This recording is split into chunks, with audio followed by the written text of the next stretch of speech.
Greetings and welcome from the Lehigh Valley Real Estate Investor Club. It's a nice balmy day in February here in Pennsylvania.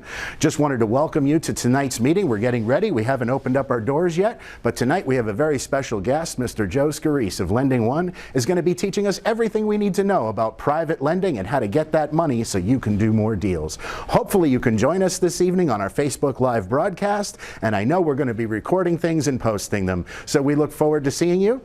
Take care. Years. He is a mortgage lending expert. He knows pretty much everything there is to know when it comes to lending money for real estate in the various capacities that he's served, which I'm sure he will be reviewing with you this evening. So without further ado, my good friend, Mr. Joseph Scorese. You're on. Thanks. Thank you very much this evening. We have a couple chairs up front for those of you looking for a place. Now, if anybody has a complaint, you see this scary guy right here?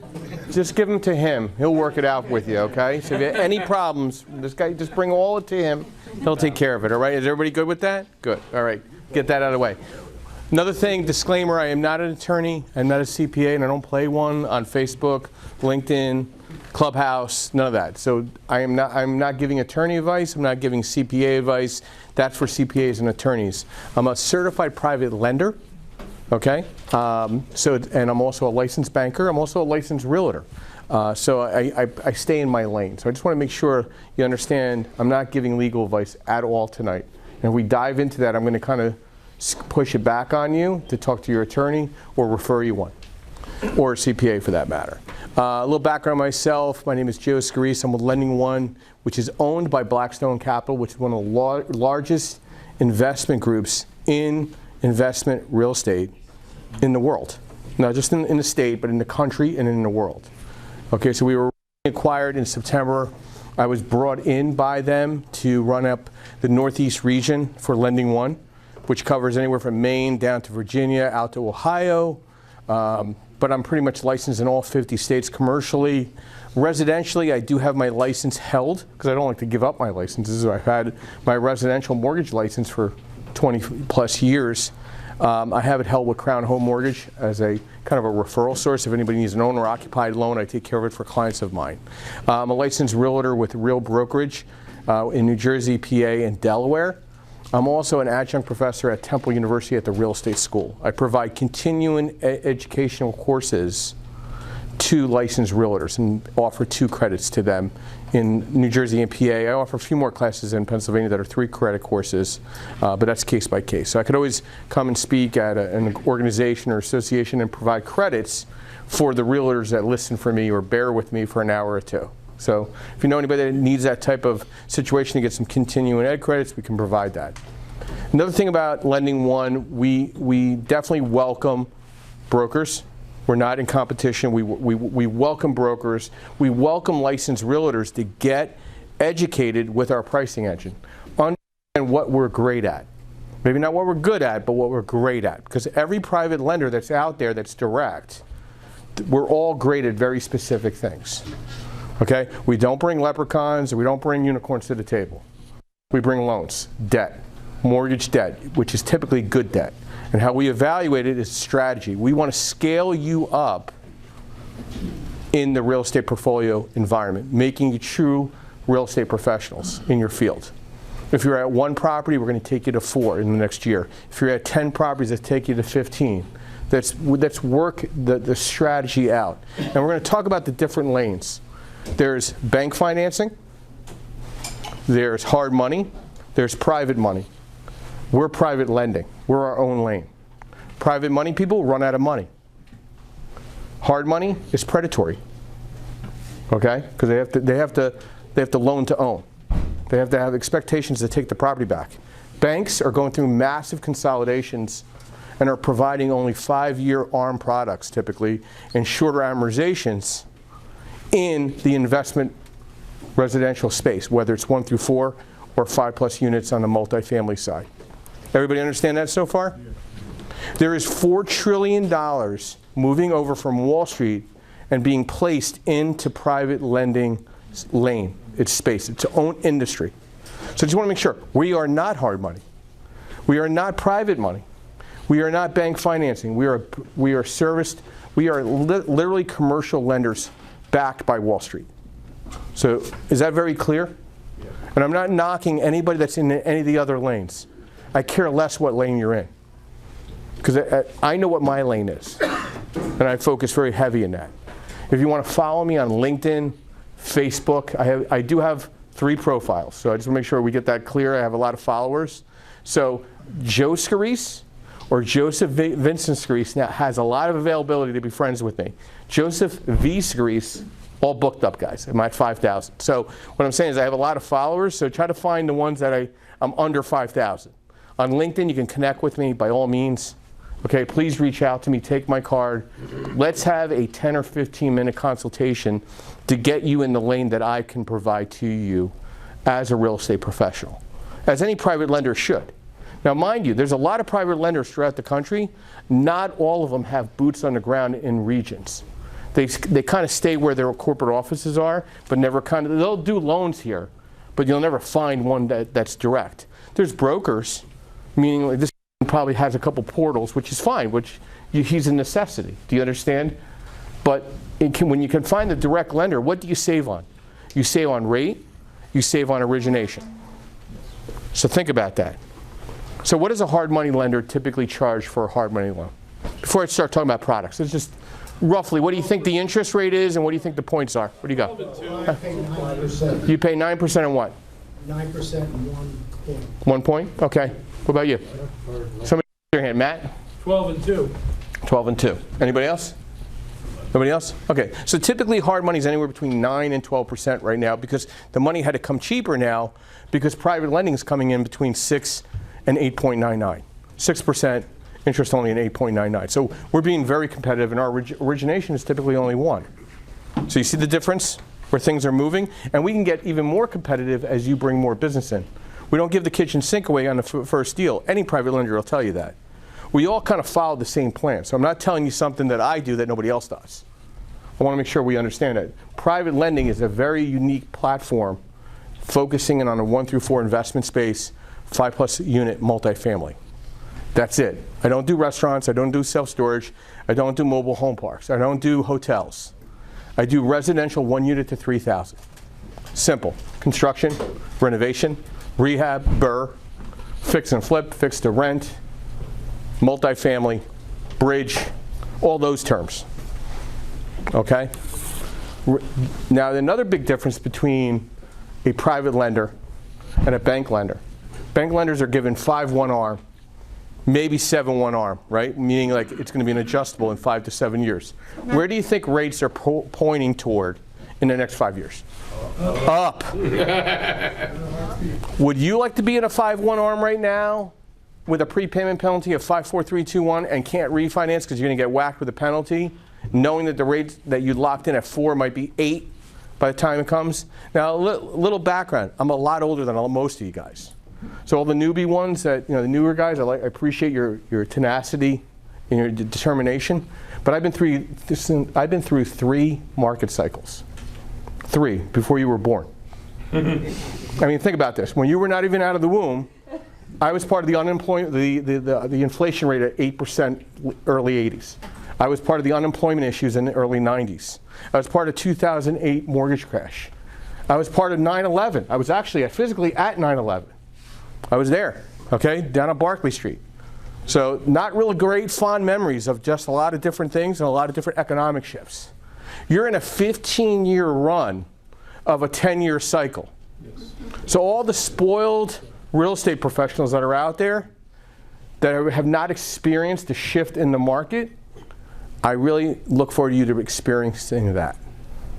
It's going to be an unbelievable experience. It's going to be a transformation. It's going to be a humbling. Okay? Why do you think private lending has come so fast into the market? They see the real estate professional making faster moves than conventional financing. What do you think is happening right now with low inventory count now as foreclosures come back online? I'm starting to see them. They're starting to come around. Okay? You have investors going aggressively after these properties and putting more down. So a listing agent, are you going to look more at a 25 to 30% down offer or a 5% conventional offer? Which one would you like? I'm going to pick on the realtors. I'm going to take the 25 to 30%. right? Why would I look at the 5% down? That thing could go sideways for multiple reasons. That 25 to 30%, I'm going to tell my seller that's a better offer, even if it might not be.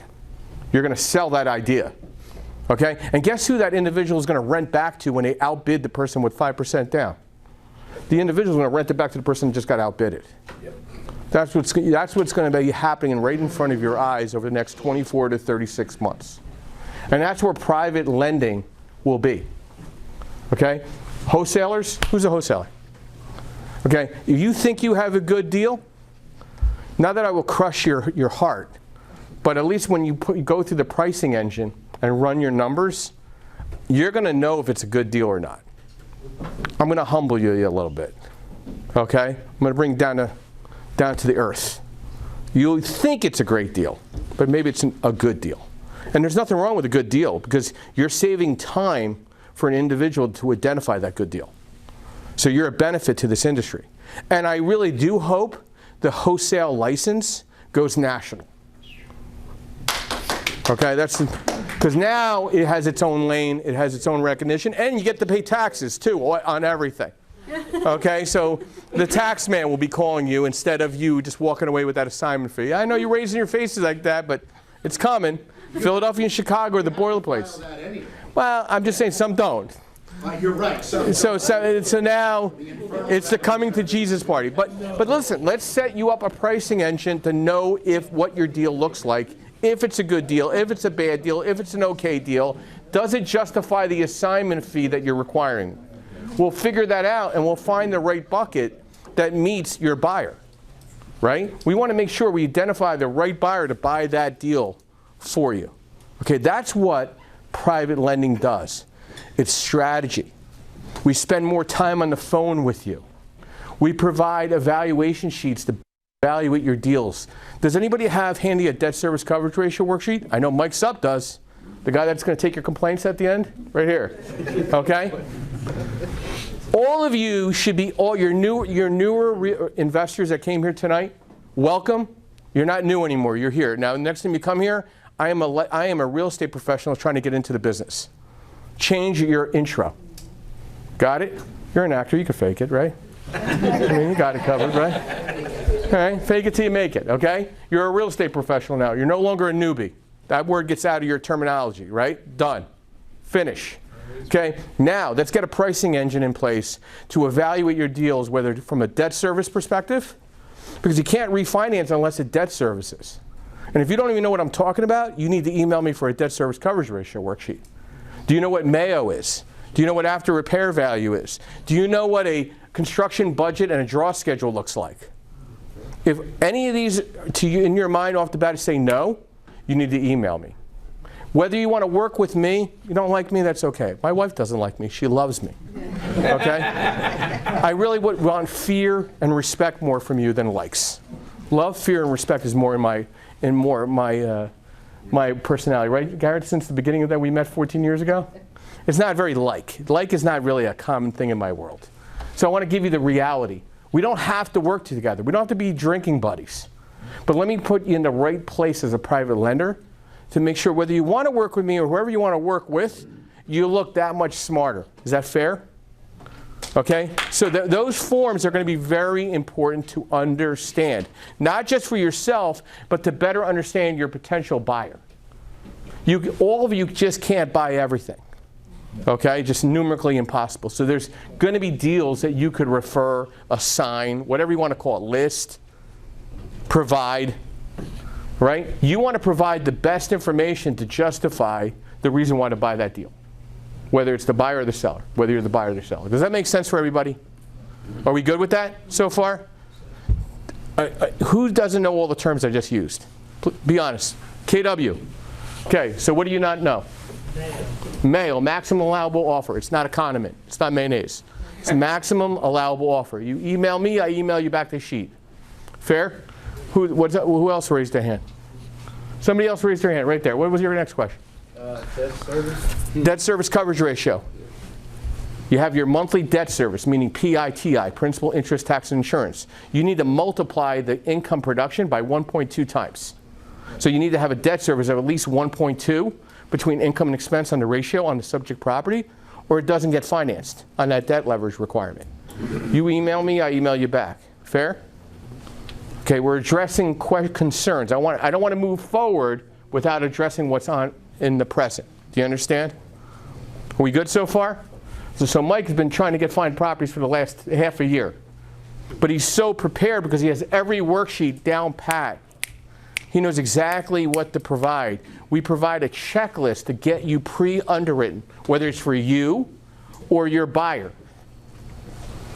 For you or your buyer. We want to make sure you look good with your buyers if you're a licensed realtor. Right? We want to make you look really, really smart. You don't need a 70 to pass the test. You could kind of blow smoke on glass and be a realtor. Let's call it what it is. Sorry, guys. Sorry. It's okay? Not trying to rip on realtors. I'm a realtor, too. But again, you don't have to be a rocket scientist. So you want to look like a rocket scientist. You want to provide the right understanding software, this checklist, and spreadsheets if you're going to be an investor-friendly realtor. Does that make sense? Okay. So, any questions so far? No? Good. Did I stun everybody? That you thought I was all quiet? I was going to stay real quiet? No, I got my coffee this morning, so I'm good, ready to go. A little background also about myself. I'm a stroke survivor. So you see this left hand, it doesn't move perfectly. So I'm lucky I'm alive, so I'm very blessed to be standing up here. Almost 3 years since the date, about 120 pounds less, much healthier individual. So, you know. And what I want to tell you, I'm never going to bullshit you. My news is the same. It's not bad or good. It's news. You take it how you want it. It's served lukewarm, not cold, not hot. Do you understand? It's just served. So I just want to make sure you understand. I'm definitely Switzerland, and I'm a big fan for everybody to succeed. Do you understand? I've been a multifamily investor for 25 plus years, second generation owner of a multifamily complexes with my family. We have a little over 100 doors. So to survive almost 30 years of market shifts and still own all the properties outright, free and clear, not too bad. And when I was laid up in ICU, tubes in my arms, my checks were right in front of me with my laptop. Not bad. I wasn't as concerned in being a loan officer. I was, one, concerned that I was alive, and two, I had income coming in. So real estate is real, and it does work. Okay, I did own a lot of properties up in the Lehigh Valley area. You fall in love, you move to Philly, you sell all your Lehigh Valley properties. So that's what kind of happened. So I was up in the Lehigh Valley area for about 6 years, 7 years, owned a lot of properties in ABE. So I know this market extremely well. There's probably not an area that I don't know. Okay, like we were having a brief discussion, right, about South Bethlehem. And I pronunciate it the right way, Bethlehem, not Bethlehem, Bethlehem. Okay, so, you know, again, you have to know the lingo up here as well. So we're going to cover, now I know some of you grabbed some sheets that have paper clips, and they have the same sheet in okay, they have the same sheet. So if you want to go back and bring all those sheets back in that paper clip, there's different sheets. I screwed up bringing this stuff up with paper clips, I apologize. But we're going to quickly go over so I can leave it open for questions as we go. And again, I could set up an individual one-on-one with every one of you. Okay, I'll do it on Saturdays and Sundays. I want to make sure we get good 10 to 15 minutes to help you understand to be a better real estate professional. Is that fair? Yeah. Okay, and you have my promise on that. Okay, if you want to drop your cards before you leave tonight, or you want to write your name and your number, I don't want your address, I don't want to know where you live. Name, number, with no social security, I know enough in my brain to last a lifetime. So, everybody good so far? Just want to make sure I stop every few minutes. So we're going to cover 8 different products real quick and kind of go over what the bells and whistles are.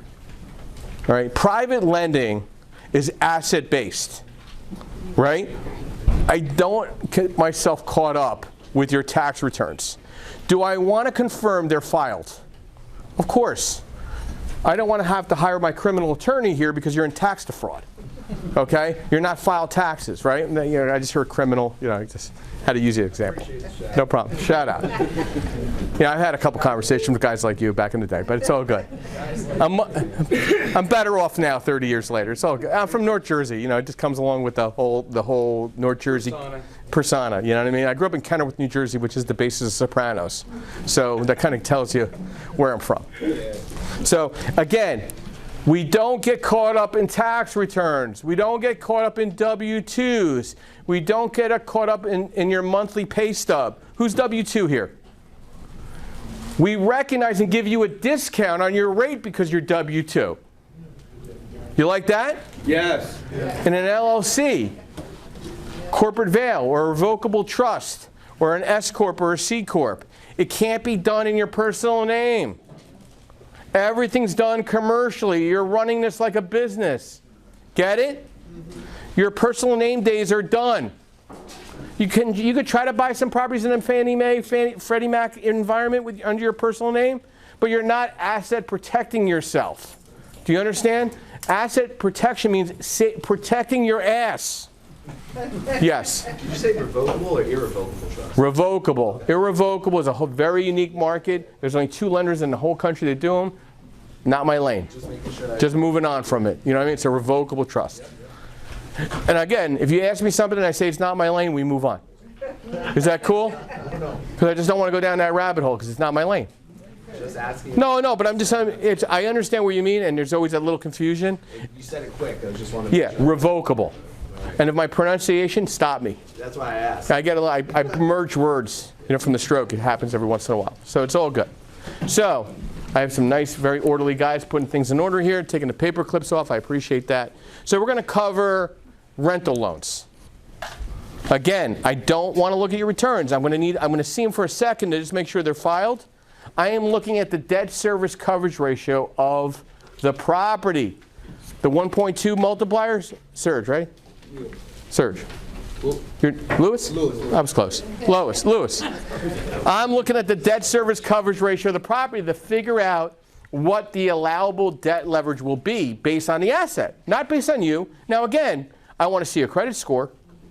Now for the newer borrower, you know, are there products for you? Yes. We just have to look at them. Like Mike is getting his first rental in there, so we had to put him in a certain type of bucket to get him matured, to get him more in the affluent private lending options that are going to be for him on the back end. But again, there are private lending options for the newer investor. I don't want you to think that because you're new and it's your first investment property that you don't have accessibility. Yes? And that's 1.5 times the PITI? 1.2. 1.2. Okay. Purchases go up to 80% loan to value on purchase on a 30-year fixed, and on cash out refinance with no seasoning. All I need to see is a signed executed lease, first month rent, and security deposit. I can start the refi. So what if it's an Airbnb? I know you guys are so stuck on that. You know it's going to be fine. Like, you know, it's a flicker on a pan. You ever throw like a hot egg on a hot pan, like in one of those hot skillets, and it cooks up like in 3 seconds? You want my personal opinion about Airbnb? Not really, but Okay. do you want private lending's personal opinion? It's a flash in the pan. Inflation it's 8%. Yeah, it's a flash in the pan. So what I would do if I was an Airbnb guy, hypothetically, we're talking like, if you're not going to have this conversation via email, we're going to have a discussion, right? What I would really say for a Airbnb aspiring investor, I would say you're buying the property hypothetically in one entity. You're creating a rental company in another entity. And that entity is the renter of the property.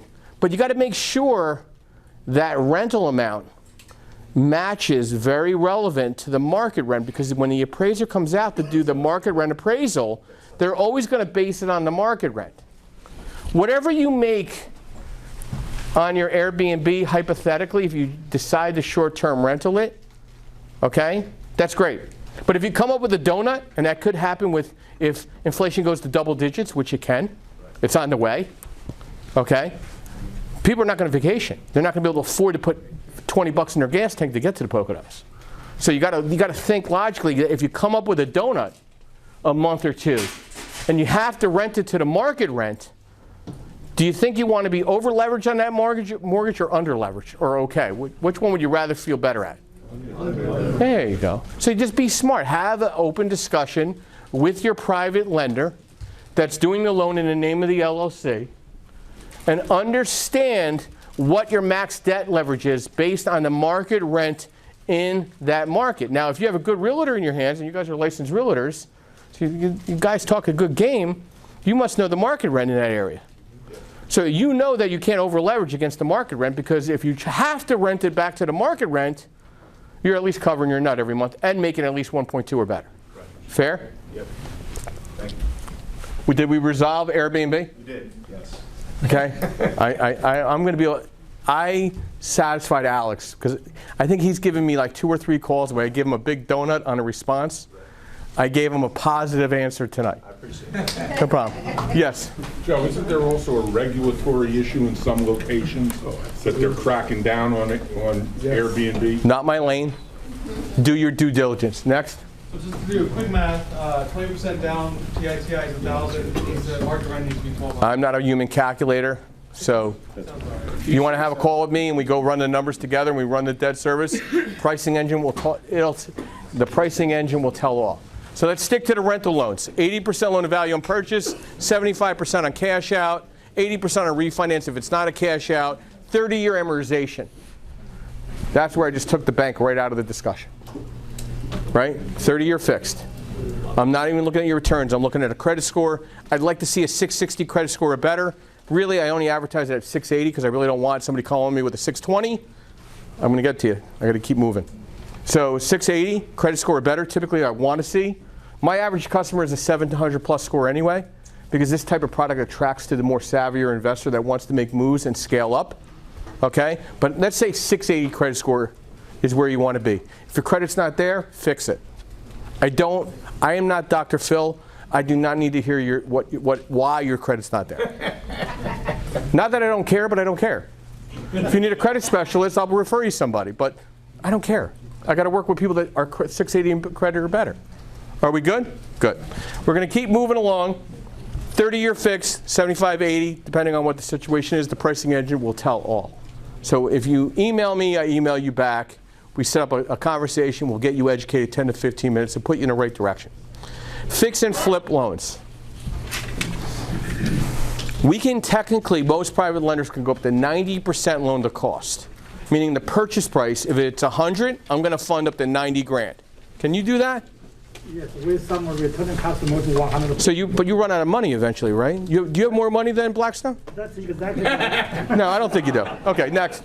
Not to pick on you, but I had to, real quick. So because you picked on me, I don't even know what you said, but it was okay. And I'm going to go 100%, up to 100% on the rehab. Okay, not up to 90% loan to purchase, up to 100% on rehab. Again, now it depends on your experience. If you're a newer individual, I'd say expect to be at 80 to 85% on the purchase and 100% on the rehab.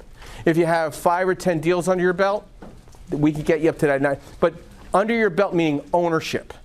Who's the general contractor in the room? You. Who else? Doing other people's deals don't count as yours. Okay? Just want to make sure we got that out of the way. I appreciate your story, but then I come back to how many properties do you physically own today? None. Then you're at 0. So you're a newbie. Did you own properties 10 years ago and you're starting up again, but you have no properties today? You're a newbie. And that's okay. Yes? On your fix and flip product, is that 90 of acquisition, 100% repair, is that only on single family or is that 1 to 4? Again, it depends on your experience, your credit score, and background. Okay. Meaning, how many deals have you done in the fix and flip arena? So I'm going to get comfortable on the 2 through 4, depending on your experience, your credit score, and the asset type. Fair? Yeah. Okay, and I can do 12 to 24 months, no prepayment penalty. I'm going to escrow payments so you don't go into mortgage shock the next day after you close, because hard money lenders want their payment the next day. Okay, you don't pay them, you're going to foreclosure, deed in lieu, you lose your property. Okay, we don't want that. We want to make sure you keep your property. We want to keep you moving forward. Strategy, growth, scaling, those are the terms we like to use. Okay? Rates could range anywhere between 6 and 9%. 1 point origination, 6 to 9% interest only. 1 point origination. I'm a direct lender. I'm not a broker. A broker will tack on at least a point, point and a half, where they'll make money on the yield. I don't have that. I'm direct with the company. Does everybody understand the difference? Yes. 6 and 9%? Between 6 and 9% interest only, 1 point origination, 1.5% in origination, depending on your experience and your credit. You know, if you only got 1 deal under your belt compared to somebody that has 10 deals under their belt, my pricing is going to be a little different. Yes, I do discriminate based on your experience. Yeah. Absolutely, because I'm worried. Now, another little secret. You want a little secret? Anybody want a little secret? Sure. Okay. So on a purchase price, what does a private lender want to see on repair cost ratio compared to the purchase price? Does anybody know that? Nobody tells you, right? Nobody tells you, right? You never even thought that existed, that idea, that question, right? It's 35% of the purchase price, the repair costs. When you get to 50% and you have zero experience to support that you can do 50% of repairs, based on current conditions right now, you're talking about supply chain issues, material cost shifts and prices, labor shortages. You find me a good GC right now that's not busy, okay? That's not busy, okay? So you got to, if you need to make sure your numbers are correct, because let me tell you something, if you're not using a 20% contingency in your repair costs, you're nuts. Because we require a minimum 10% contingency.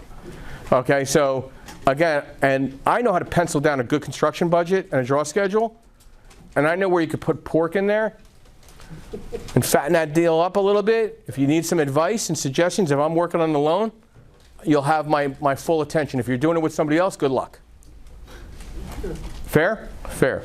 So what happened if one guy budgeted like 50,000 Well, you can't fudge it with, no. and he spent 60,000? So you're using a word, no, we're not going to let fudge happen. That's why we underwrite the file. So that's the difference too, because I'm not going to allow, I'm going to lend somebody over construction costs and put them in a bad spot where they can't afford to get out of the deal. When it's time to pay off, the deal's over leveraged. So they can't refinance if they can't sell the property. Because you don't think a market correction's coming. If you don't, you're not doing your data research right now. The market is settling. Everything's unbelievable right now. It could be unbelievably great or unbelievably bad. It depends on where you're at in the market. Okay? Are people losing properties to foreclosure right now? Yes. Yes. I'm getting emails all the time from other colleagues of mine in the private lending space that are trying to unload deals before they have to give them to licensed realtors to list as bank REOs. So I know it's coming. I'm like that guy, Willy Wonka. You guys might not old enough to remember the original Willy Wonka, but you remember the little fat German kid that was drinking chocolate from the pond? And I'm like, stop, stop, no, no. Don't listen. You're going to fall in. Don't listen. Be careful over the next 6 to 12 months. Believe me, it's coming. It might come in certain areas of the market, but it's coming. Yes? So, your affiliation with Blackstone. My affiliation is LendingOne, which is owned by Blackstone. Let's just reverse the roles. I got you. So, right, with the prospect of like quantitative tightening and the rise of interest rates, how's that going to affect you guys? Are you going to tighten up on lending in the next 6 to 12 months, or? We have been provided bonus opportunities to do more bridge financing right now. BRRRR strategy, fix and flip, fix and hold. Okay, that money's going to stay very inexpensive. Do I see rates in the commercial space on rates right now moving up a little bit? Sure. Absolutely. Why? You know, the Fed's already kind of hinting that it's doing it. The rates on the Fannie Freddie side are moving up. But are we going to be as competitive or better than a bank right now? Yeah. Again, they go, your local bank, you go right down in Bethlehem, right near the Giant. I forget the name of the Ambassador Bank, whatever the hell they're doing. They're doing 5-1 ARM money, 20-year fixed, 20-year amortization. I'm doing 30-year fixed money. My loan never resets. So which one sounds sexier? Right? Think about it. Would you want to be in a 4.25 rate because you beat me by a quarter point, and 5 years from now, when the loan adjusts, you're at 8.5%? That's not a good place to be. That's not smart. That's like throwing nickels against the wall and see if you can produce dollars. That doesn't work. Yeah. Nah. Unless you know that you're unloading that property for a fact. Now, my 30-year plan is a lot different than your 30-year plan. 30 years from now, I'm hoping I'm standing. Okay, your deal is that you're retiring. Do you understand? Yeah. Okay, fixed to rent, BRRRR strategy. BRRRR. Okay, last time I checked in 1992, it was called common sense. But I don't know. You know, you get a couple of these hipsters, a couple of millennials. They can't spell full. You know, they're not taught in high school and grammar school how to spell out correctly. Right, Alex? I'm sorry. Hey. You're young. You know, you just, oh, this guy, yeah, this guy's got a fake little mini beard going on from Miami Vice. You know what I mean? So it's all good. Again, any complaints? There's a complaint box. Okay, so fixed to rent BRRRR strategy. Back in '92 when I bought my first 4-unit, right? Okay, I just looked at the rents and this made sense. And wow, I was able to add a unit to it and make it a 5-unit. Wow, I'm living for free, and I'm getting extra money. I still own that property. Okay, because I cling on to things. Okay, it's debt free. I just have a line of credit on it at this point. But wow, I did house hacking, BRRRR strategy, short-term rental. All that before all these terms ever existed by the year 2000. I'm a pioneer, right? So, you know, again, BRRRR strategy: buy, renovate, rent, refinance, and redo. We have a one-time close, meaning we do the rehab loan. You get charged the origination on the front side, probably about 1.5. See an underwriting application fee, a processing fee of like $12.95. Got to do the appraisal, $550. 70% loan to value based on ARV, up to 90% loan to cost on purchase, up to 100% on rehab, and then when we're ready to refinance it, you got that executed lease agreement, you got the first month deposit, and you got the first month rent, right? We start the refinance. Now, logically, if you have a $50,000 renovation, you are not getting done in 2 months. I'd like to hear you say you're doing that, but the average rehab today, based on the Construction Association across the country that runs stats, the average rehab BRRRR takes 7 months to complete, to stabilize. 7 months from beginning to end. 7 months. The average rehab BRRRR strategist. The person that goes in and does a BRRRR loan, thinking they're going to be out in 2 to 3 months. Most of these guys are firing their first GC. They misevaluated sheetrock costs, 2x4s. Name it. They've misevaluated everything, and it takes an extra 3 months or 4 months. They couldn't get their permits. They got shut down notice.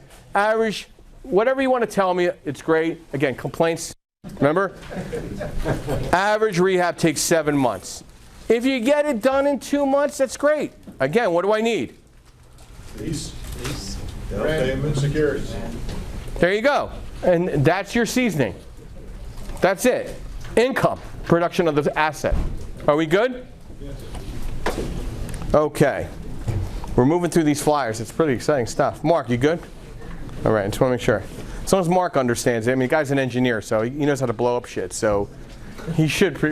Aren't you an engineer, right? Never blown up anything. But you know, you got On purpose. on purpose. The truth comes out. You see, he gave me the face, and then he admitted that he can blow up stuff. So it's all good. Portfolio rental loans. Okay, portfolio rental loans. Portfolio loans are unique because obviously our hedge fund manages those loans out. We want to make sure the loan amounts are probably on average $100,000 and above, meaning the value's got to be $150,000 and above, because it's got to work that 70-75% loan to value type of situation. Can we blanket properties? Yes. Again, let's go over it. If you want to blanket properties, there's good and bad to that. One, again, the loan amount should be $100,000 and above, the loan amount. The value should be $150,000.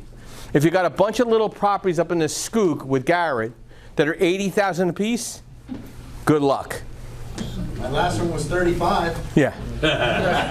I don't want that stuff, nor does a lot of other private lenders. So there's no appetite for it because there's a higher risk. If I got to recover that asset that he bought for 35, by the time I recover, it's worth about 10. And I'm upside down in the mortgage I gave him. Believe me, that's how we think. And I'm just being honest. Cheap is not always good. Is there an opportunity to build cash flow to show rental experience up in a skook? Absolutely. If you've got some loose cash to work with, it's a great market to buy and get some cash flow, get some experience, get some rental units under your name. But is it attractive to private lenders? No, because again, our minimum loan size has to be 75 grand, and our minimum value has to be 110. On the portfolio, we're looking at least a value of 150, right? And we want a minimum loan size of 100. Okay? I don't make the rules. This is the rules I have. This is the lane I stay in. I'll listen to you for the next 10 minutes, him and hawing that I can't do your loan, but I still can't do it after the conversation. I just want to make sure I'm trying to help you identify the right asset for private lenders, whether it's me or the next private lender. Okay, if you want to utilize private lending to scale your real estate portfolio up. You want to get your first deal. I want to see you do your third deal. You're being selfish. Let's go there. I want to talk about how we can get 3 deals over the next 12 months. That's how we leverage, okay? Portfolio rental loans, pricing is different too. Like I just priced out a portfolio loan in Vineland, New Jersey today. I mean, it was a light 4.2, 30-year fixed, 75% LTV for a $2.5 million portfolio. Close that thing in 30 days. Not bad, right? Yeah. Oh, by the way, the fix and flip and the fix and rent for the hard money lenders, we're closing within 15 days. Because we're doing a BPO or we're doing a mini appraisal. Okay, on the fix and flip and fix to rent. So the initial rehab loan, 15 days. On the 30-year fix, we're taking anywhere between 25 and 30 days. Why? Why are we so quicker than everybody else right now? Because our appraisers are not busy anymore. What do you think refinances are looking like? They're in the dumpster. Down 64% as of this month. They're flatlined. Who's refinancing at 4% when they got 1.875 2.5 years ago? They missed the window. So there's no refis right now. So it's a purchase market, and there's a lot of loan officers not busy. So now all of a sudden, a lot of residential loan officers want to be commercial brokers. So, okay, good luck. It's going to be like a bad MMA fight. There are going to be 20 residential loan officers in an octagon with one knife, and it's called a mortgage, and they're going to knife each other to death. Okay? Odds are not working for them right now at all. At all. Everybody thinks they're a commercial lender now. Okay? So does everybody kind of understand portfolio lending? Blanket loans? What is appetizing? What's the appetite for private lenders? Yes? On your BPOs, how many agents are you usually using to do BPO? We're not using an agent. No, we're using a management service to do it. It gets done quicker. What service? A management service. What is BPO? Broker price opinion. Who are they sending out to do it? Management service. The appraisal services have a division for BPOs. Yeah. Now, I mean, that's what we do in the private lending space. It's what we're good had at. a BPO done on one of our properties. We went with that. Now, The BPO product. Yeah. It was like they offered an 80% cash out versus 75. But the value usually comes in lighter than on the BPO. Just keep it in mind. Yeah. Going cheaper on getting the BPO than the appraisal? Again, another phone call that I probably would disappoint you on. I'm consistent at least, right? You are. Good. I appreciate it. No problem. So investor select loans. What the hell is investor select loans? Remember the guys that were W-2, raise your hand. Thank you for having your W-2 and not deciding to quit your job right away to be a real estate professional, okay? Okay, so W-2s, we can give up to a 3-point discount on your rate on a 30-year fixed in the LLC. So if I'm quoting a rate at 4.45 and you're W-2 and your income pencils out, that 4.45 goes down to 3.75, like that. Not bad, right? Yep. So don't be shy to tell me that you're W-2. It's a great product. Again, same requirements. Value needs to be 110 and above. Loan amount needs to be 75,000 and above. Credit needs to be 680 and above. I prefer 700 on that product, a little more. Okay? Great product for W-2 real estate investors. Multifamily, 5+ units. Multifamily is 5+ units. Residential is 1 through 4. Do we understand the difference? Residential is 1 through 4 units. Multifamily is 5+ units. Okay? I would highly suggest, and again, this is the Willy Wonka concept. Like stop, stop. Don't drink from the chocolate fountain. Stop, stop, stop. Stay away from a mixed-use property, meaning a storefront and then residential units. Why? With inflation, high single digits, the economy is extremely questionable. Anybody drive down Allentown corridor right now? It's all empty. There ain't no storefronts. You got empty storefronts like from A to Z. You got a couple little bodegas and one real estate office, but everything's empty. You got a restaurant here. Don't you notice a trend of what's going on with office space and retail? And it's going to get worse before it gets better, okay? But you have to look at the reality. Stick to what you get focused on. Residential rentals. If there's an opportunity to buy a 5+ unit and convert that commercial space into a residential space as part of the acquisition from a rehab perspective, I'm more impressed with that than you trying to sell me the idea that you're going to rent it out to a Class A retail space. Let's get real with it, okay? Again, I'm just using Allentown, downtown. Look at all the empties. Anybody, what would I do if I was putting together a master plan for Allentown, downtown? I'd be making these cool suites to live on the first floor where nobody can rent out an office suite right now. That's what I would be doing. They're doing it on the side streets, if you notice. They're doing residential living right on the first floor. What's the difference? Okay, I would not want to be a landlord in a mixed-use property right now in some of these smaller urban markets. Because who are you renting to? Somebody that's going to turn over every two to maybe once a year? I mean, how many nail salons survive? I mean, how many nail salons can survive? You know? And then putting a food place in, now you pigeonhole what you can only do in that property. It gets a little weird. So stick to something till you know what you're doing. Stick to residential. If you're going to do 5+ units, stick to all residential. Is there 30-year fixed money in the multifamily space of 5+ units? Yes. You're like, what do you mean? That's usually a 5-1 arm, 20, 25-year amortization. We do 30-year fixed up to 75%. Don't impress me by showing off that you know what the term cap rate means. Okay? And if you're trying to talk to me about a residential property 1 through 4, I probably won't even take your call or respond to your email. Okay? Do not use cap rate. Use debt service coverage ratio. I'm more impressed when you say, hey, Joe, my debt service on this 6 unit is 2.6. Love it. What cap rate are you going to sell it at? See how I brought cap rate into the discussion on the back end? Because I was more concerned with what? Debt service coverage ratio. So that debt service coverage ratio that I'm going to send you when you email me and I email you back is extremely important. Okay? Multifamily bridge. We do rehab loans like a BRRRR strategy the same way on 5+ units than 1 through 4. Now the difference is I'm going to probably need to see a little more money into the deal. Again, it's going to be case by case on the loan size and the rehab and the acquisition. If it's going to be more than 35% repairs to the property, I'm going to need a more experienced borrower as a guarantor in that corporate veil.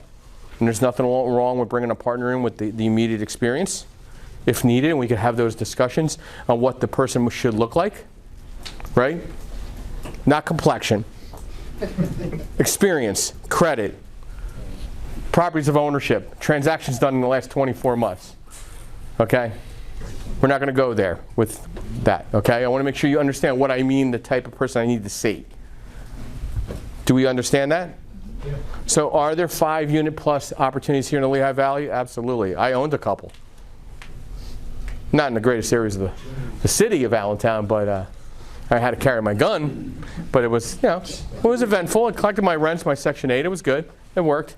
It's a different Allentown anyway when I own properties here. So it's all good, and in Bethlehem as well. So multifamily, we do 30-year fixed. Most of your local banks are doing a 5-1 arm, 20 to 25-year amortization, maybe 75%, but most likely they're at 70%. I'm at 75% across the board. I need to see a 680 credit score or better. There's not a lot of fluctuation. That's it. That's my lane. Now again, do I have alternative options if credit's a little lower? you're looking for a refinance, you need a little bailout, there's circumstances to the property or to you. Yes, do I have those options? Yeah, I've been in the business, what, 25 years? I know a couple guys that are in other alternative spaces that could maybe facilitate a loan that I can't do, right? Right, Mike, is that what we did for you? Mike is a newer investor. We had to get his experience under his belt. We put him in a specific bucket to mature him, to get him into a better bucket on the next deal. And he's just going to go start flying. Is that good? New construction. Who wants to build a house one day? Who has built houses? Okay. Okay. It's not a lot of fun, especially now with a lot of material cost shifts and supply chain issues. We'll go up to 80% loan to cost, typically on average. But where we get aggressive to somebody that's a more serious operator, we'll go up to 85 to 90% loan to cost on purchase and acquisition and construction. Okay. Now again, it's for somebody that has a little more experience. I'd say at least 10 plus deals under their belt in the past 24 months. I'm going to take more of a serious look at that individual. All building deals? New construction. New construction. Okay, meaning there's ground and then there's a new property. Okay, I just want to make sure some people get confused. 10 of those or 10 any kind of deals? We would probably want to see, well, that's a good question. You know what? If you did 5 flips or more, I'll recognize that as one new construction. Is that fair? Okay. And the purchase of the land, or do you not touch that? I really don't like getting involved too much with land because if it's raw and you don't have a high level of experience, you got some in the permit process, I'd rather see you buy that cash. I'd rather you spend the money on the permit process and get it shovel ready with architectural renderings. And I reimburse you up to 65% loan to cost on all that money. Now, hold off. I can then go 100% on the new construction piece, escrow all your payments, give you first draw, give you some money back at the closing. That's cool. Does that make sense? Yeah, that makes sense. Because now you're not going to go into mortgage shock. You're not worried about a payment. So say a GC misses a timing of getting the foundation poured, or the framer didn't show up one day or 1 week, COVID, 3 weeks, whatever happens, there's delays. You're not worried because I'm putting 12 months of escrow of interest payments, and you're not breathing heavy. You're moving hard on the project. You're project managing it out, okay, and getting it to completion, okay? Can we do a build to rent refinance? Love those. Love those, especially when it's 2 families. I love those rentals because those numbers always work, and you're always going to get a good Class A or B renter on the back end. It's definitely going to debt service, and in some areas you get tax abatements too. Your taxes are not as high in certain areas on new construction. It's all case by case. Yes? Small commercial on this, or? Not my lane. Keep moving. So again, if it's not something I do, I just keep moving. Yes? What would be the cost per square foot on a new construction? Not my lane. I'm not a licensed GC either. Okay. Okay. You associate with a licensed GC and run your numbers. That's why I would suggest you hire a third-party project manager and let them run the numbers for you. Yes? The investor loan you mentioned earlier for the gentleman that can be included with the W-2, the discount. Is that W-2 predicated on you providing future tax returns every year to keep that point, or is that W-2 for deal to deal? Okay, so in the future, you lose your W-2 because you're now a full-time investor. Now you're just a stated loan product. Okay. That doesn't change it because I'm an asset-based lender. I'm not getting caught up with your income. I mean, you want to brag about it, that's fine. I don't care. I mean, I'll listen to you. I mean, I'll let you talk. I'll let you put it on mute and just listen, and then when you breathe, I get back on. It's real simple. I've learned patience being older. Okay, I let it roll, okay? Now, another good product we have, which you don't have a flyer of. I like to leave some, I always got a little rabbit in the hat, right? So, for the people that want to say they got a lot of money, now it's called the Coming in Jesus Party. We start having a real talk, okay? So you think you have a lot of money. Great. Show it to me, okay? Show me a bank statement that has $100,000 or $200,000 in the bank. Impress me, okay? Have a credit score of 680 or better. Have some rehab experience in the past 24 months in doing some rehabs on whether it's fix and flips or fix and holds. I'll multiply that bank statement of $100,000 and set up a construction line of credit. So for $100,000, I'll set up $1 million. For $200,000, I'll set up $2 million. So what does that mean for an active operator that's rehabbing properties, fixing and flipping and fixing and holding? They're doing multiple deals. I'm not writing you a check. I'm evaluating where you could do multiple transactions at the same time. So it's always common. You find a deal, you close on it, all your cash is tied up, and then another deal presents itself and you have no cash. Doesn't that typically happen? Yes. It could actually happen next door. Yes. I mean, I've seen deals where somebody buys this deal and they're talking to their neighbors and they're able to buy the next deal and they don't have the cash. And then they're trying to chase unicorns and leprechauns to get the deal closed. See where I'm going? Here, we're going to set up a construction line of credit. We're going to value. You're already underwritten. So I don't need to see your paperwork over and over again. I just need to see the deal. I'm going to get really aggressive. I'm going to go 75% LTV on ARF. I'm going to go up to 90% loan to cost on purchase. I'm going to go 100% on the construction. Do you have to max all those things out? No. But you have that availability where now you're only popping in 10 to 15% per deal, and you're leaving a lot of your cash where? In the bank for contingencies and for what ifs. Does that make a lot of sense for the more experienced borrower here in the room? I mean, think about it. You don't impress me if you buy everything cash. That means you have all your money in what? The brick. And now you have to wait to extract it. That doesn't impress me. What impresses me is you're moving, you're shaking, you're making stuff happen. Fake it until you make it if you have to. I don't care. But when it comes time for a revolving construction line of credit, I need to see your bank statements. I need to see, well, I do want to see your returns, see they're filed. Okay?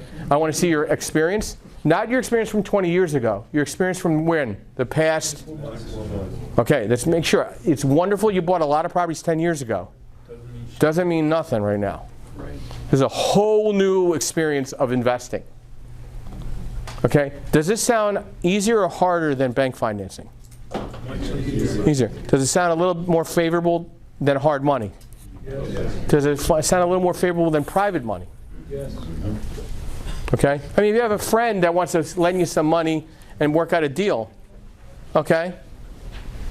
It doesn't work for you, Alex? I just want to call you out just to make sure. Yeah, not the flip stuff, to be honest. Yeah. We network with just high net worth individuals that have money in the Till they run out, don't call me. But we work with multiple ones. So. No, but I'm just saying, that's good. Yeah. I mean, till you run. The terms are just so flexible, it's hard to beat. Till they run out? I'm not your client. You're not my client. I'm not yours. I mean, that's okay. I'll still call you so you can come. No, I'll just give you, the donut. It's all good.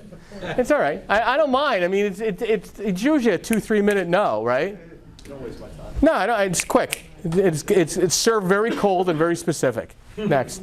I just had a theoretical question. Sure. On the lending environment. So the scenario you just said, like in the middle of one flip and oh crap, here comes this other deal, I don't have cash. But I've already bought the first property and it's in mid-flip.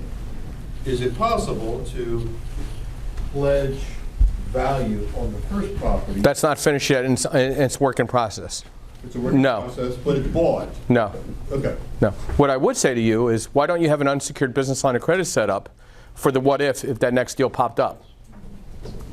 Shame on you. How do you do that? Excuse me, Again, it's an email, and I email you back. Anything about unsecured business? Well, you didn't let me get there yet. Yes, sir. Go for it. Okay, so if you need that loosened up unsecured business lines of credit, again, if you have a 580 credit score, you're not getting it. Right. If you have a 700 credit score or better, it's worth a conversation. Will it cost you some money to set up? Absolutely. Nobody works for free. Sure.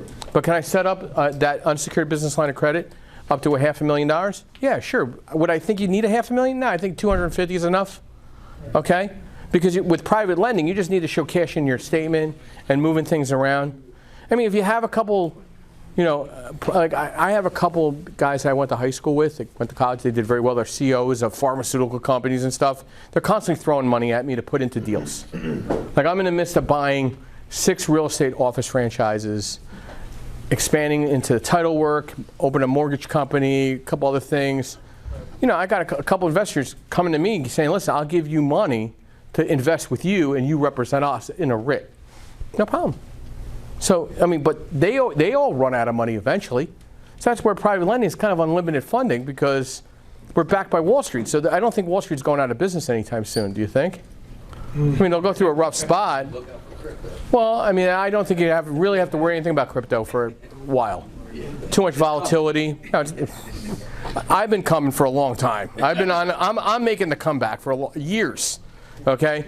I just think there's way too much volatility. Till they put a control mechanism into it, it's going to just stay out there as a whatever, an enigma type of thing. I mean, this was discussed at 3 different private lending expos that I was at, and all of them are not taking it with a really heavy. They'll look at it, but I can't recognize those because, like, okay, so I had a guy I met, I won't say where, another RIA, and he basically said, listen, I got $500,000 in crypto. I said, can you cash it out? He goes, oh no, I can't cash it out till 6 months from now. I'm like, so what is it?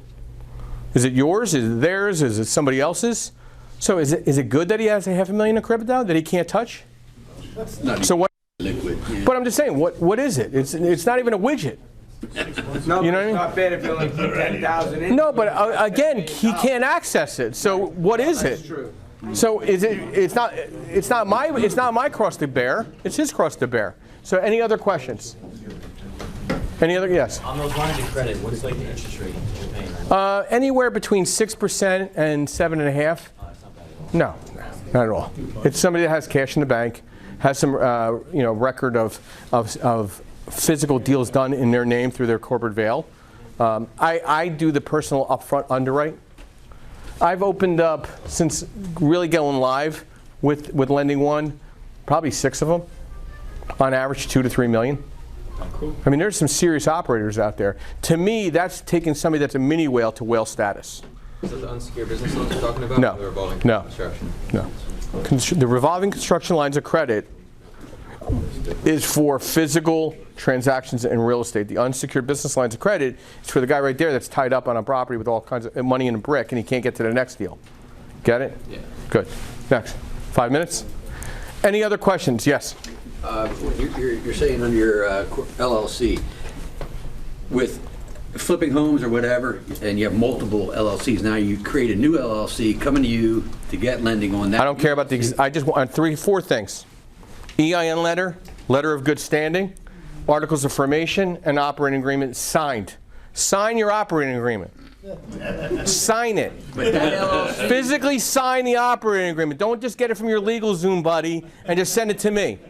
Sign your operating agreement, copy of your articles of formation, your EIN letter, and a letter of good standing. If you don't know what a letter of good standing is, you missed Bob Cheswick. You need to get his information from Garrett, because he calls you Gary for some reason. I have no idea why.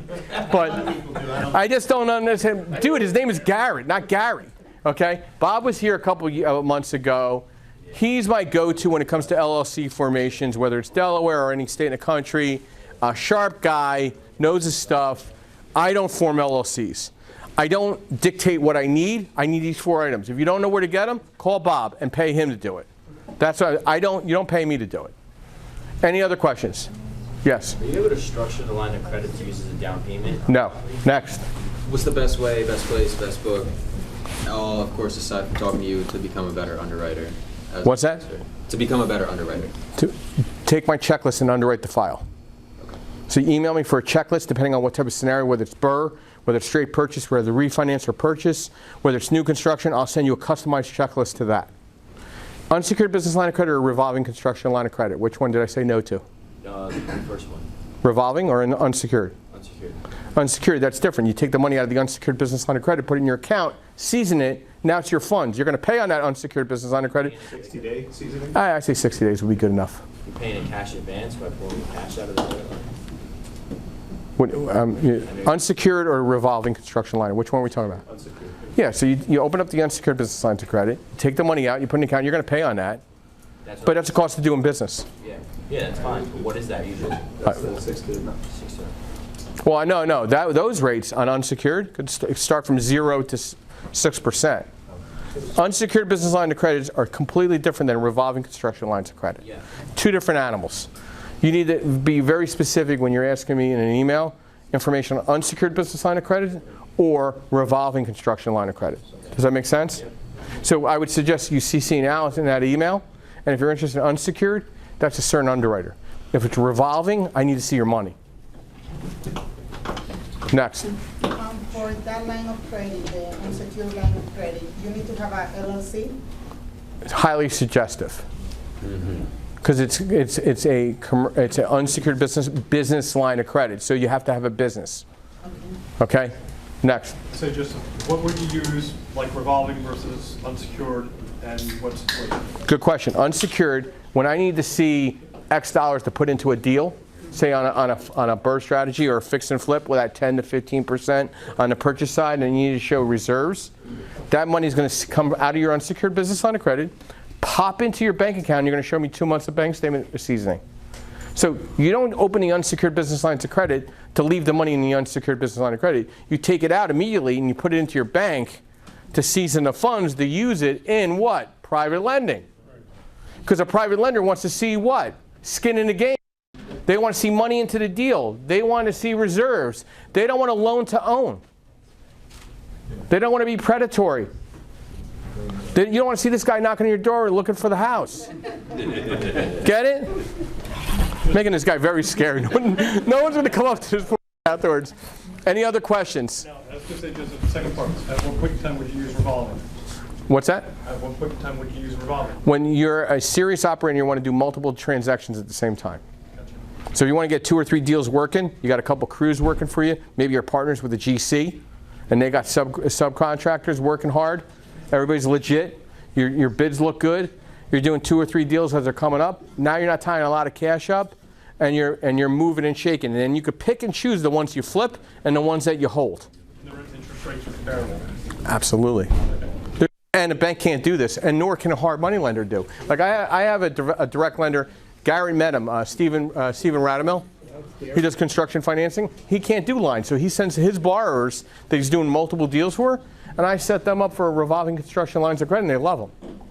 Because now they're doing multiple deals at the same time. They're not getting in for multiple costs. There's multiple. Here, we're just working off the line. Get it? Any other questions? There was one in the corner. Not done yet. No? Raise your hand. I'm sorry. Anybody else? Yes.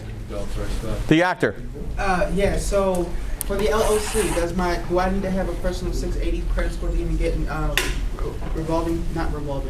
open line of business credit? Unsecured business line of credit, I would say at least 700. Okay. I mean, I'm just being honest. I don't want to take you down. Listen, I'm not the guy that wants to take you down a football field. You get to the 20 and guess what you don't have in your hand? A football. Just not my style. Okay, so I want to put you in the right place, the right direction. I want to see you over and over again as a client. I want to build a relationship with you. That's what private lenders do. We build strategy. We stay very focused on what we do, but we try to build strategy to build out your portfolio. Fair? Anybody else? I want to thank everybody for their time. I want to thank Garrett, Yardell, everybody else. And my cards are up front. Thank you very much.